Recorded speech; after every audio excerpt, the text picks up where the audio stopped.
Hi guys, and welcome back to another video. My name's Destiny, and we do book things here. And today we're going to talk about fall releases that your girl cannot wait to get her hands on. These are just my own ones when I was researching that just stood out that I really wanted to read. The first one I'm so excited for. If you have any recommendations you think I should read or that ones that should be on my radar, let me know. A lot of these I'm hoping to get from the library and read it there. But starting off strong on October the 3rd, I have two, actually. The first one is Haunting on the Hill. This is the first book that has ever been authorized to take place on Shirley Jackson's Haunting of Hill House in that actual house. There are a few that have been done, but none of them have been authorized by the family to be done, and this one is. I'm so excited. The synopsis little tidbit I have says, 60 years after the terrible events at Hill House, history is set to repeat itself. When a group of actors set up a rehearsal retreat in an old abandoned property, they think they have found the perfect inspiration for their upcoming play. The Witch of Edeman, obviously I don't know how to pronounce that, but they soon sense a hostile presence in the house.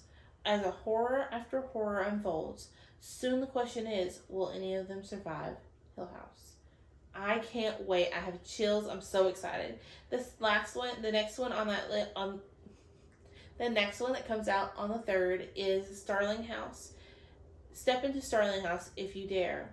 No one in Eden remembers when Starling House was built, but everyone agrees that it's best to let the house in its last lonely air go to rot. Starling House is uncanny and ugly and fully of secrets, just like its air.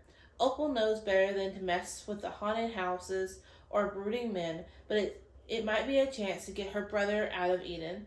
It feels dangerous, like something she never had, a home. But Opal isn't the only one interested in the house, or the horrors and wonders that lie beneath it. If Opal wants a home, she'll have to fight for it.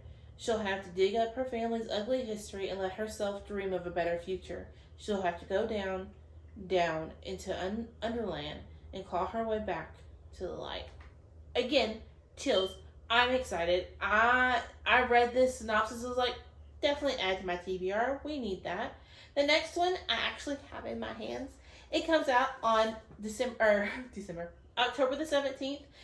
And this is The Exchange by John Grisham. It is the sequel to The Firm. The movie came out in the 90s. The Firm came out in the 90s. This is I want to say it's been 30 years. Maybe I'm wrong. Sorry, I didn't realize there was a paperwork in it. But I got a galley of The Exchange. I'm so excited. And I have to say thank you. I was on the watch along for The Firm. And since I was on the watch along for The Firm, one of the things we were told was that we would get a galley of The Exchange, so I'm excited.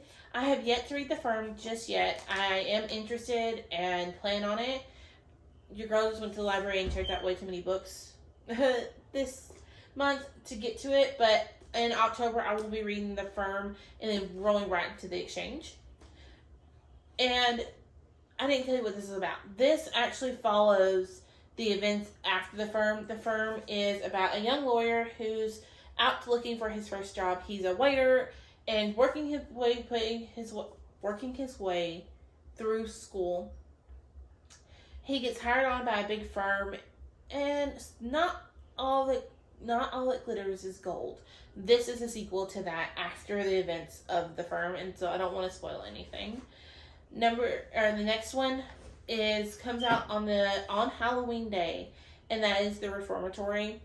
This I picked up because it's set in Jim Crow, Florida.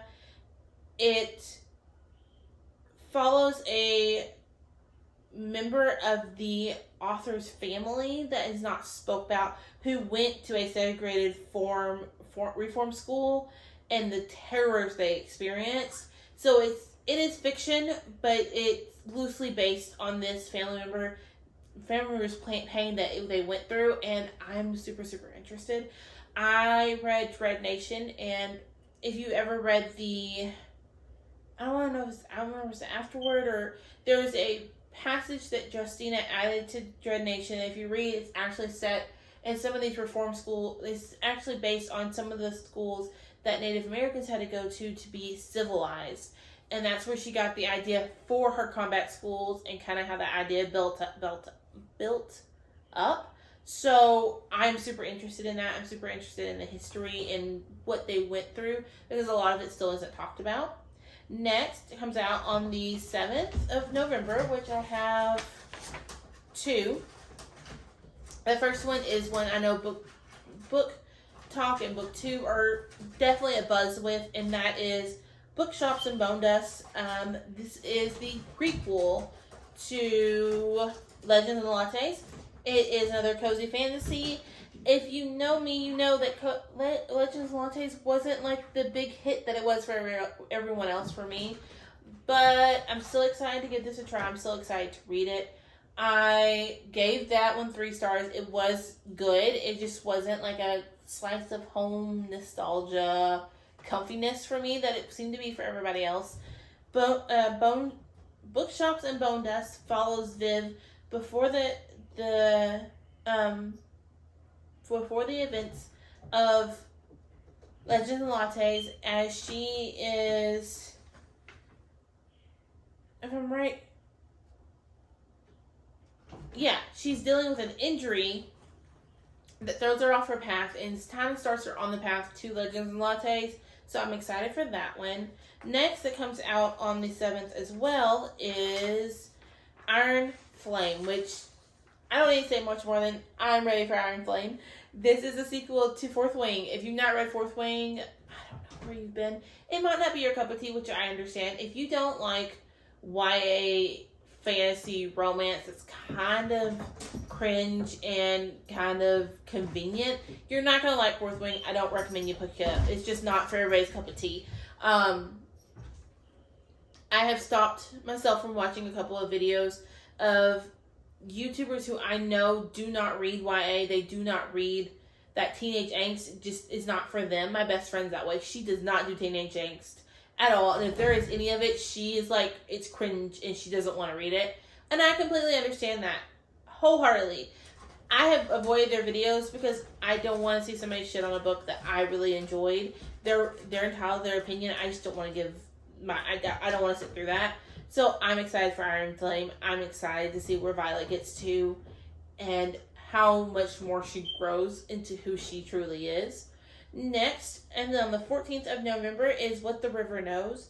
This is a Mummy meets Death on the Nile in a lush, immersive, historical fantasy set in Egypt filled with adventure, a rivals, two lovers, romance, and a dangerous race. That's all I need to know. That's all I need to know. And if you're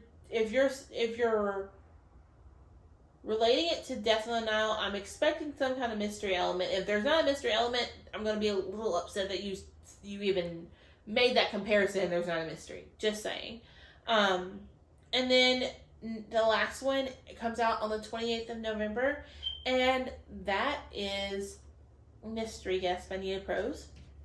This one follows the same main character from The Maid, which everyone seemed to love. I had my hands on it, and I didn't get to it in time because the library, when I went to go get to it, the library needed it back because somebody else had put a hold on it, which was not a problem.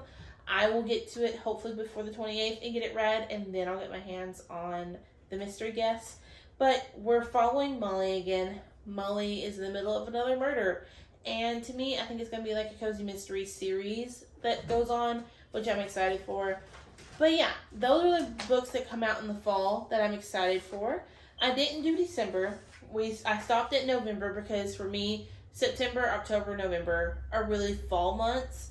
December is more of a winter month to me. So you will, fingers crossed that my productivity stays where it's at. You will get a December. In December you get a winter releases I'm excited for. There was a video title. brain will work in half a second. Promise. So yeah, you will get a winter releases I'm excited for there. I can tell you right now that the new Sarah J. Maas is going to be on there, and your girl's already pre-ordered it from Amazon, so I'm just waiting for the 31st of January.